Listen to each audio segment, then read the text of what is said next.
Well, I was shocked by it, and I was here at the Hudson Institute, and I was shocked by it, and I was happy to hear that it failed.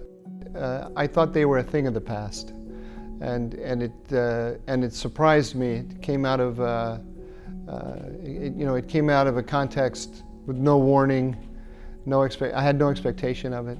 Once we understood that it was the Gülenists, then it becomes almost like science fiction, because the whole story, I think in general, but especially from an American point of view, the whole story of the Gülen movement is like science fiction.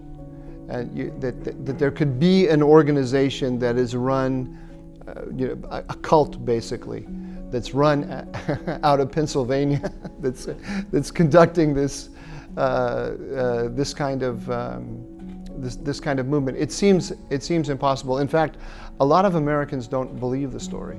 I mean, what I think you and I would agree is reality. They don't believe it because it sounds so fantastic. My personal opinion, yes, certainly. I have no doubt about it. I'm not privy to any. I wasn't in the government. I'm not privy to any intelligence, but I have a little more familiarity with Turkey than most people, I think. And I've actually encountered Gülenists myself in my work. And I've seen how they'll say one thing to your face and another thing to somebody else. And the first time it happens to you, you can't, I had a case here of a journalist in Washington who was a Gülenist. I didn't know it. Yeah. And I thought he was a friend of mine.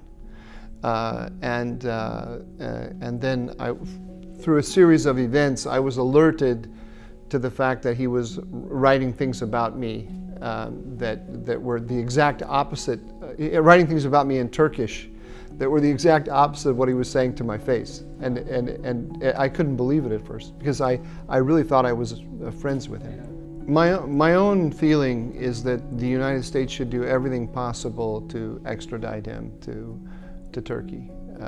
I look at it as a national security question for the United States. We have a close ally, an extremely important ally, and I think an ally that's going to become more important over time. And there was a coup attempt led by him, and he's hated by everyone in Turkey, by government and opposition alike. And it's impossible for the United States to explain to the Turkish people why this man is staying in Pennsylvania. So for me, it's a national security question, and we should do everything possible. I know that the government says that the Turkish extradition request has not met the bar that's required by the Justice Department. I'm not in a position to evaluate that. I haven't seen I don't know the law, and I don't know what the Turks have produced. But I would, personally, I would put it in a national security frame, and I would work as hard as possible to help the Turks present what they needed to present to us in order for us to accede to their request. Well, I'm very sympathetic, and the story that grabbed me the most, I forgot his name, the sergeant major who killed the leader of the coup.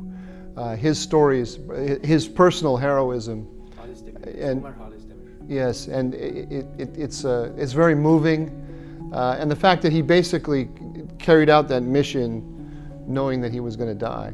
Or knowing that the chance that he was going to live was very small. It's very moving.